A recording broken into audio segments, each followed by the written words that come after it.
1992 से 1995 के दौरान जब सर्बियंस ने बॉस्नियन मुसलमान खवातीन की बेहुरमती, कत्लेआम और नस्लकुशी का सिलसिला शुरू किया तो अमेरिका में मुकीम कुछ मुसलमान खवातीन एक्टिविस्ट ने मिलकर womenislam.org के नाम से एक इंसानी हुकूक की तंजीम कायम की। We were founded in 92 around the issue of the rape camps in Bosnia. And because of the nature of that tragedy, that crime really against humanity, many of the women who were victimized by the rapists happened to have been Muslims. And of course, everyone was talking about this except Muslim women. इस तंजीम का खास मकसद Bosnia में होने वाले घिनौने वाक़यात में मुसलमान ख़वातीन को बेहरमती से बचाना और उनकी मदद करना था। So we felt that it was very important to get up and mobilize ourselves around this issue, to make ourselves known. Ayesha कहती हैं कि सर्बियंस ने बोस्नियन ख़वातीन की बेहरमती करके इसको एक जंगी हिकमत अमली बनाकर इस्तेमाल किया। The victims were overwhelmingly Muslim women. That rape was used as a war strategy, in fact. And it was out of that struggle that later on feminist organizations were able to get on UN documents that rape should be considered as a war crime as well. womenislam.org इंसानी हुकूक के साथ साथ अब तालीम को फैलाने वाली तंजीम में तब्दील हो चुकी है। But now we focus on educational advocacy work, and that means that we take on issues to educate ourselves about our religion. We educate Muslims and non-Muslims about our religion. We try to empower women through knowledge and practice of Islam, because we see Islam as the liberating force in our lives and not an oppressive force. So that means that often when we take on that kind of work, we have to address Muslims as well, who might find themselves abusing some of the rights and privileges that Islam grants to women. इस सवाल पर कि दुनिया में मुसलमानों को और मुसलमानों के साथ क्या हो रहा है, आयशा ने एक मुख्तलिफ पहलू पेश किया। We have all, I think, fallen away over the centuries since we had the Prophet Muhammad, peace be upon him, with us. We've all fallen away, very far away from Islam. And I think that as a result of that, the farther away we got from the actual teachings and practice of Islam, authentic Islam, the more trouble we got into. And I think that now we're in a place where we're beginning to realize that the religion is really very powerful, it's very dynamic, it's very fluid, and there's, it's 21st century and beyond, so we don't have to reinvent the wheel, if you will. We simply have to re-engage our texts and then internalize those teachings.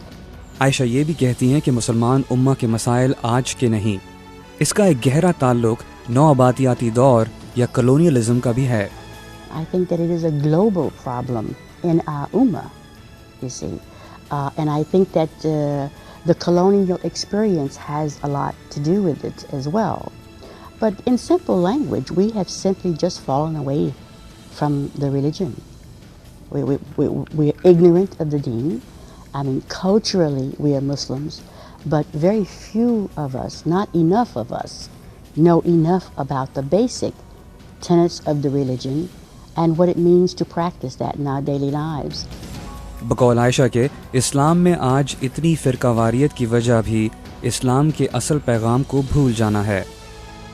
Those are all superficial divisions, and they are used, certainly Muslims fall prey to that kind of insanity and ignorance. But it's also very well used by people who are not our well-wishers to keep us at each other's throats. So if we're smart, and Muslims are, or should be smart, we should not fall into that trap.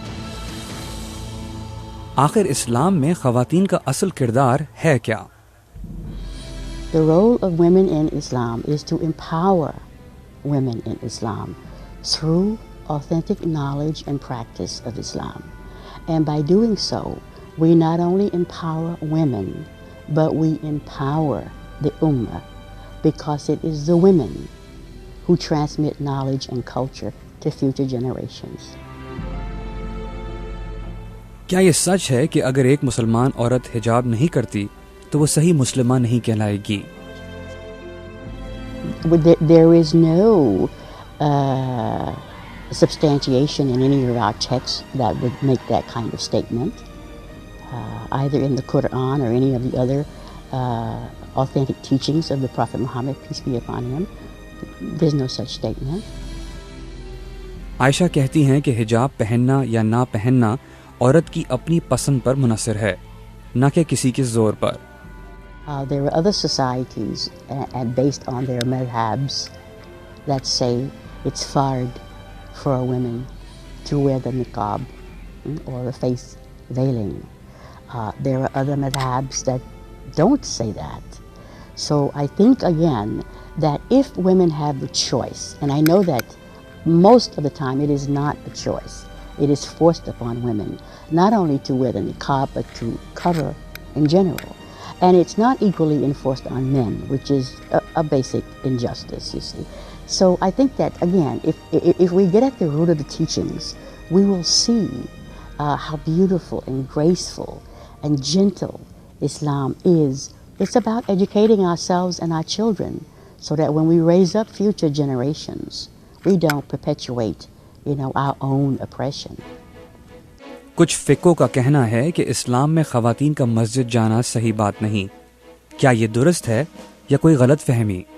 I know that oppression exists in the Muslim world, and I know that women are really deprived of their basic rights. And I think that the worst crime is when women are disempowered in their spiritual dwellings, because this has ramifications far beyond the individual woman. You raise up a crippled nation when women are not able to access, their sacred spaces. As a matter of fact, our organization partnered with another organization to write a booklet on women-friendly mosques, and we were talking about our experience here in the West, not the East, you see. So it's an issue that we have to deal with here as well. Mohammad सल्लल्लाहु अलैहि वसल्लम जिस मस्जिद में नमाज पढ़ते थे, क्या उन मसाजिद में ख़वातीन और मर्दों के दरमियान तकसीम थी? The position is really clear. In the mosque of the Prophet Muhammad, peace be upon him, there was no curtain, there was no wall, there was no partition. Certainly they had cloth, they had fabric, they had bricks and mortar. He could have easily erected all of that, but he didn't. So that's what we want back. We want to reclaim that. Imran Siddiqui, Voice of America, New York.